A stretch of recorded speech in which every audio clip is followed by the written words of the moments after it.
ফাআন্না ইউস্তাজাবু লাহু। এই বাপ নিজের উপরে কদর করেন, নিজের উপরে রহম করেন।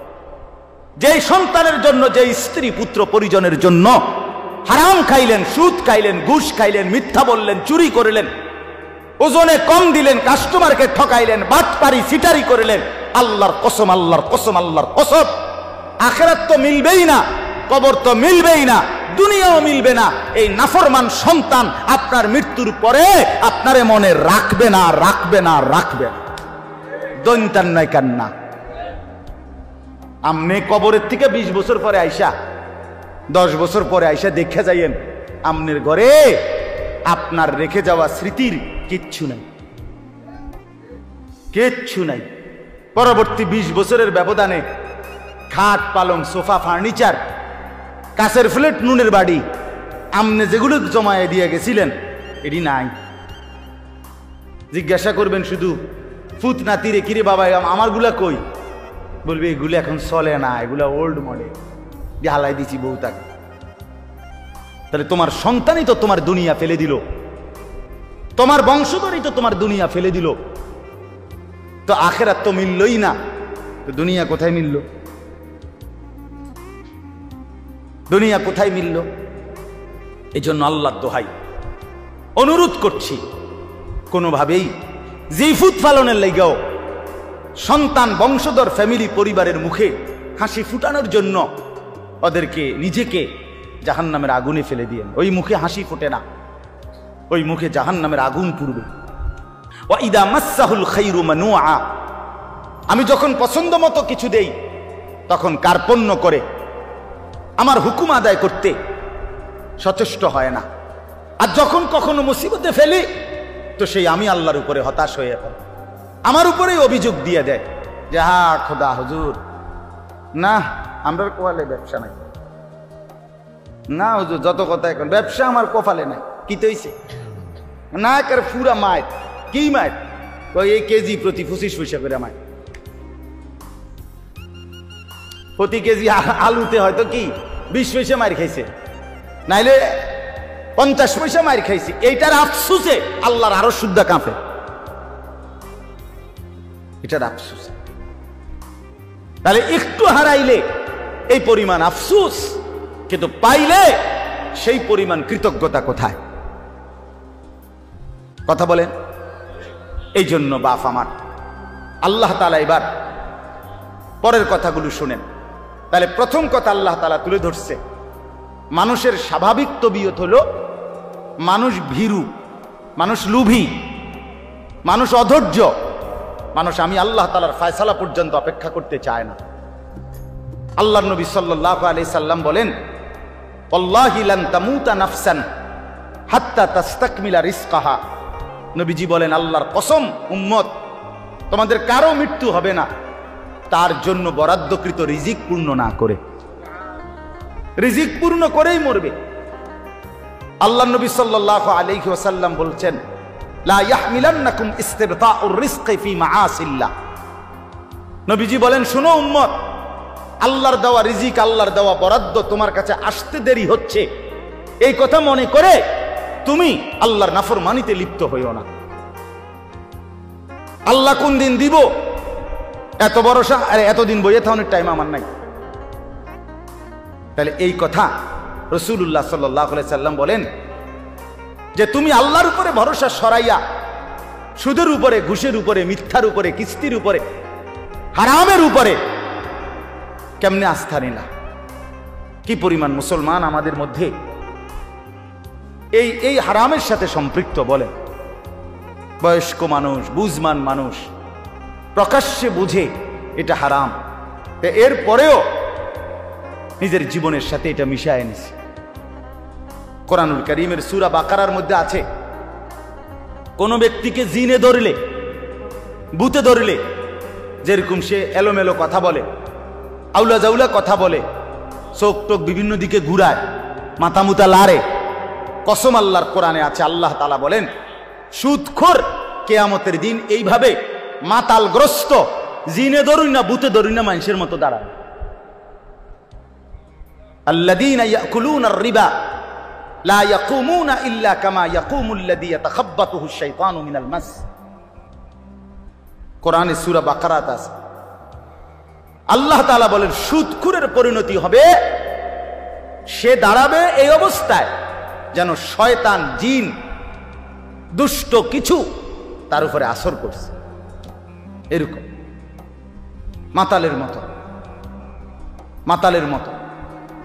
এজন্য দয়া করে এটা বুঝতে শিখেন। প্রসঙ্গক্রমে বললাম এটা ভাবতে শিখেন। কেন আপনি হারাম রোজগার করবেন? কেন আপনি হারামের রাস্তায় যাবেন? একটা কথা জরুরি মনে রাখেন বাপ, আল্লাহ তাআলা কোরআনুল কারীমের মধ্যে আছে দুইটা আয়াত, একই রকম আল্লাহ বলছে। আল্লাহ বলছে আমি আদম থেকে মুহাম্মদ সাল্লাল্লাহু আলাইহি সাল্লাম যত নবী এবং রসুল পাঠিয়েছি, এই ১৬ লাখ নবী ১,২৪,০০০ বা ২,২৪,০০০ বা তার চাইতে বেশি কম, আল্লাহ পাক সকল নবীকে বলছেন দুইটা কথা। এক, তোমরা হালাল খাও, অতঃপর আমি আল্লাহর বন্দেগী করো, অতঃপর আমার বন্দেগী করো। ইয়া আইয়ুহার রুসুল কুলু মিনাত তাইয়্যিবাত ওয়া আমালু সালিহা, হে রাসূলগণ তোমরা হালাল খাও এবং নেক আমল করো। আল্লাহর নবী সাল্লাল্লাহু আলাইহি সাল্লাম বলেন উম্মত শোনো, হে মুমিনরা তোমরাও শোনো। নবীজি বলছে সমস্ত নবীকে আল্লাহ তাআলা এই কথাইটা যেরকম হুবহু বলছেন, খোদার কসম আল্লাহ মুমিন ঈমানদার বান্দাদেরকেও এই কথাটা হুবহু নবীদের মতো করে ঈমানদারদেরকেও বলছে। ইয়া আইয়ুহাল্লাযীনা আমানু কুলু মিন তাইয়্যিবাতি মা রাযাকনাকুম। আল্লাহ তাআলা বলেন হে ঈমানদারগণ তোমরা আল্লাহর দেওয়া রিজিকের হালাল যা তাই ভক্ষণ করো, তাই ভক্ষণ করো। আশকুরুলা, আল্লাহর শুকর আদায় করো। ইন কুনতুম ইয়্যাহু তা'বুদুন, যদি আল্লাহর বন্দেগী করতে চাও তাহলে আল্লাহর ইবাদতের জন্য হালাল খাও। তাহলে হালাল খাওয়া ইবাদতের জন্য বাধ্যতামূলক, নবীদের জন্য, উম্মতের জন্য। কথাটা বুঝছেন কিনা? তিরমিজি শরীফের হাদিসের মধ্যে আছে রাসূলুল্লাহ সাল্লাল্লাহু আলাইহি সাল্লাম একদিন সচক্ষে দেখলেন কাবা ঘরের গিলাফ দইরা, চুল এলোমেলো, অনেক দূর থেকে সফর করে আসছে, বড় বেশি কাকুতি মিনতি করে আল্লাহর কাছে দুই হাত তুলে এক লোক আল্লাহর কাছে ফরিয়াদ করতেছে, ইয়া রব, ইয়া রব, আয় আল্লাহ আমাকে এই দেন, এই দেন, এটা দেন, ওইটা দেন, ওইটা দেন। নবীজি সাহাবীদেরকে দেখাইয়া বললেন দেখো ওই লোকটার দিকে দেখো, মাতআমুহু হারাম, মাশরাবুহু হারাম, মালবাসুহু হারাম, গুযিয়া বিল হারাম, ফাআন্না ইউস্তাজাবু লাহু। নবী সাল্লাল্লাহু আলাইহি সাল্লাম বলেন দেখো সে যা খেয়েছে হারাম, সে যা পান করেছে তাও হারাম, সে যে পোশাক পরছে তাও হারাম, তার শরীরের যে গোশতগুলো হইছে এটাও হারাম। সে কাবা ঘর মাথাত লইয়া লাইলে কি লাভ হবে? কিভাবে তার দোয়া কবুল হবে? রাসূলুল্লাহ সাল্লাল্লাহু আলাইহি ওয়াসাল্লাম বলেছেন ফাআন্না ইউস্তাজাবু লাহু। এই বাপ নিজের উপরে কদর করেন, নিজের উপরে রহম করেন। যেই সন্তানের জন্য, যে স্ত্রী পুত্র পরিজনের জন্য হারাম খাইলেন, সুদ খাইলেন, ঘুষ খাইলেন, মিথ্যা বললেন, চুরি করলেন, ওজনে কম দিলেন, কাস্টমারকে ঠকাইলেন, বাটপারি সিটারি করলেন, আল্লাহর কসম, আল্লাহর কসম, আল্লাহর কসম, আখিরাত তো মিলবেই না, কবর তো মিলবেই না, দুনিয়াও মিলবে না। এই নাফরমান সন্তান আপনার মৃত্যুর পরে আপনারে মনে রাখবে না, রাখবে না, রাখবে না। দৈন্তান নয় কান্না। আমনে কবরের থেকে 20 বছর পরে আইসা, 10 বছর পরে আইসা দেখে যাইয়েন আমনের ঘরে আপনার রেখে যাওয়া স্মৃতির কিচ্ছু নাই, কিচ্ছু নাই। পরবর্তী 20 বছরের ব্যবধানে খাট, পালং, সোফা, ফার্নিচার, কাঁচের প্লেট, নুনের বাড়ি, আমনে যেগুলো জমায়ে দিয়ে গেছিলেন এটি নাই। জিজ্ঞাসা করবেন শুধু ফুত নাতিরে, কিরে বাবা আমারগুলা কই? বলবে এগুলো এখন চলে না, এগুলা ওল্ড মডেল, দিয়ে হালাই দিছি বউ তাকে। তাহলে তোমার সন্তানই তো তোমার দুনিয়া ফেলে দিল, তোমার বংশধরই তো তোমার দুনিয়া ফেলে দিল। তো আখিরাত তো মিললই না, তো দুনিয়া কোথায় মিলল? দুনিয়া কোথায় মিলল? এই জন্য আল্লাহর দোহাই, অনুরোধ করছি কোনোভাবেই জিফুত ফালনের লাইগাও সন্তান বংশধর ফ্যামিলি পরিবারের মুখে হাসি ফুটানোর জন্য ওদেরকে নিজেকে জাহান্নামের আগুনে ফেলে দিয়েন। ওই মুখে হাসি ফোটে না, ওই মুখে জাহান্নামের আগুন পুড়বে, আগুন পুড়বে। আল্লাহ তাআলা কোরআনুল কারীমের মধ্যে বলছে তালফাহু ওয়ুজুহাহুমুন নার আহুম ফিহা কালিহুন।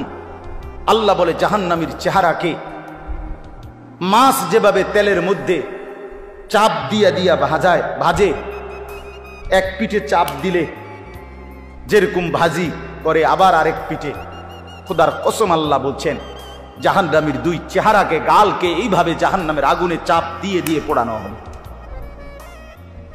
অহুম ফিহা কালিহুন। আল্লাহ বলে জাহান্নামীর চেহারাটা বিভৎস কালো হয়ে যাবে। আলাম তাকুন আয়াতি তুতলা আলাইকুম ফাকুনতুম বিহা তুকাদ্দিবুন। আল্লাহ বলেন, আল্লাহ তখন বলবেন জাহান্নামী, আমি আল্লাহর আয়াত, আমার হুকুম, আমার বিধান বারবার তোমার কাছে পড়া হয়েছিল, বলা হয়েছিল, শোনানো হয়েছিল, কিন্তু ফাকুনতুম বিহা তুকাদ্দিবুন, তুমি না ফরমান আমার প্রত্যেকটা কথাকে মিথ্যা মনে করেছিলে। এই আয়াত এই সূরার শুরুতেই আছে। আল্লাহ বলেন ইউবাসসারুনাহুম ইয়াওয়াদ্দুল মুজরিমু লাউ ইয়াফতাদি মিন আযাবি ইয়াউমিইদিন বিবানিহি। আল্লাহ বলেন নাফরমান হাসরের ময়দানে জাহান্নামের দৃশ্য দেখতে পাবে।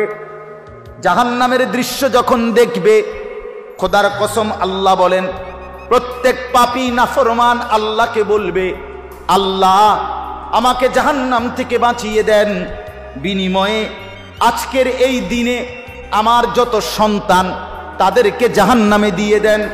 ওয়া সাহিবাতিহি, আমার স্ত্রীকে জাহান্নামে দিয়ে দেন। ওয়া আখিহি, আমার ভাইকে জাহান্নামে দিয়ে দেন। ওয়া ফাসিলাতিহি আল্লাতী তুযি, আমার মহল্লাবাসী যাদের সাথে আমি থাকতাম তাদেরকেও জাহান্নামে দিয়ে দেন। ওয়ামান ফিল আরদি জামিআ, আল্লাহ গোটা জমিনের সমস্ত মানুষকে জাহান্নামে দিয়ে দেন। সুম্মা ইউনজি, বিনিময়ে শুধু আমারে বাঁচায়া দেন।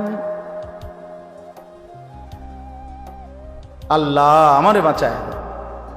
জাহান্নামের দৃশ্য দেখে সে এই পরিমাণ ভয় পাবে। আল্লাহ বলেন কাল্লা, কি বলবেন? কাল্লা, না বান্দা কখনোই হবে না। ইন্নাহা লাযা, জাহান্নামের আগুন বড় লেলিহান আগুনের শিখা। নাজ্জাআতাল লিশশাওয়া, চামড়াগুলোকে একদম গলায়া ফেলবে, চামড়াগুলোকে পুড়ে ছাই করে ফেলবে। কুল্লামা নাদিজাত জুলুদুহুম বাদদালনাহুম জুলুদান গায়রাহা। আল্লাহ বলেন নাফরমানের জাহান্নামে চামড়া যখন জ্বলে যাবে, সাথে সাথে চামড়া নতুন করে বানিয়ে দেয়া হবে। কুল্লামা আরাদু আন ইয়াখরুজু মিনহা উঈদু ফিহা। আল্লাহ বলে জাহান্নামী যখন আগুনের মধ্যে সাঁতার কাইটা পারে আসতে চাইবে, ফেরেশতা তখন লাথি দিয়া আবার আগুনের মধ্যেই ফেরত দিয়ে দিবে। এই কথাগুলো কোরআনের আয়াত। ইন্নাল মুজরিমিনা ফি আযাবি জাহান্নাম খালিদুন। আল্লাহ বলেন নাফরমান জাহান্নামের আযাবের মধ্যেই থাকবে চিরস্থায়ী। লা ইউফাত্তারু আনহুম, এক সেকেন্ডের জন্য বিরতি দেয়া হবে না। ওয়াহুম ফীহি মুবলিসুন। আল্লাহ বলে জাহান্নামী অনন্তকাল জাহান্নামে বিষণ্ণ মলিন চেহারা নিয়েই পড়ে থাকবে, কোনদিন হাসি ফুটবে না। ওমা যালামনাহুম ওয়ালাকিন কানু হুমুজ যালিমিন। বলবেন জাহান্নামী, বিশ্বাস করো বান্দা, আমি তোর উপরে জুলুম করি নাই বান্দা, তুমি নিজেই নিজের উপরে জুলুম করেছো। দুপুর 1টা বাজে জোহরের আজান হইছে, আরেকবার 4টা বাজে আসরের আজান হইছে, মাঝখানে 3টা ঘন্টা সময় ছিল বান্দা। 12 রাকাত নামাজ পড়তে 3 ঘন্টা লাগতো না, কিন্তু তুমি নাফরমান, আমার দেওয়া 3টা ঘন্টা পাত্তা দিলা না। ফজরের নামাজ ছিল মাত্র 4 রাকাত, সময় তো ছিল 1 ঘন্টার মতো। 4 রাকাত নামাজ পড়তে তো বান্দা 1 ঘন্টা লাগে না, 10 মিনিটেই তো হয়ে যেত। কিন্তু তুমি তো ইচ্ছে করে আমার দেওয়ার সময়টাকে গুরুত্ব দিলা না। আমি তো আগের টাইমে তোমারে আমি ঘুম পাড়াইছি, সারা রাত আমি আল্লাহ অন্ধকারের কালো চাদর দিয়ে দুনিয়া ঢেকে দিয়েছি। আমি যদি এই রাত্রি অন্ধকার না বানাইতাম, তুমি বান্দা আরাম করে কেমনে ঘুমাইতা? জাআলনাল লাইলা লিবাসা, সাদাত আলোকিত দিনটাকে তো আমি অন্ধকারের চাদর দিয়ে ঢেকেছি। আল্লাহ বলেন ওয়াজআলনা নাওমাকুম সুবাতা, বান্দা বিশ্বাস করো তোমার চোখের ঘুম তো আমি বানিয়েছি। বাজারে তো খাট পাওয়া যায়, তোশক পাওয়া যায়, বিছনা চাদর লেপ কম্বল কাঁথা বালিশ, দরজা জানালা সিটকারি এসি সবই বাজারে মিলে বান্দা, কিন্তু 2 চোখের ঘুম তো বাজারে মিলে না। মিলে কি? ঘুম আসে কোত্থেকে? আল্লাহর থেকে। আল্লাহ বানায়। তো আল্লাহ বলেন 6 ঘন্টা 7 ঘন্টা আমি বান্দা তোমারে ঘুম পাড়ায় রাখলাম। 10টা বাজে ঘুমাইলা, 11টা 12টা 1টা 2টা 3টা 4টা 5টা 5টা 15তে অথবা 5টা 20-এ গিয়া ফজরের জামাত, 7 ঘন্টা বান্দা তোমারে আমি ঘুম পাড়াইয়া রাখলাম। বিনিময়ে 7 ঘন্টা পরে আমি আল্লাহ মাত্র 4 রাকাত নামাজের জন্য তোমার কাছে আবদার জানাইলাম, বান্দা ওইটা আমারে 4টা রাকাত নামাজ পড়ে প্রয়োজনে আবার তুমি বিশ্রাম করো, আমার কোনো আপত্তি থাকবে না। তুমি নাফরমান, সেই মালিকের দেওয়া 7 ঘন্টা 6 ঘন্টা ঘুমাইয়াও তুমি 4 রাকাত নামাজের জন্য উঠলা না। এই যুবক, যারা ফজরের নামাজ পড়ো না, তোর চাইতে বড় গাদ্দার এই জমিন আর কেউ নাই। নাফরমান, কি বড় গাদ্দার, মনে তোর চাইতে বড় ঘাটতারা বেয়াদব এই জমিন আর কেউ নাই। মনে রাখিস বেটা।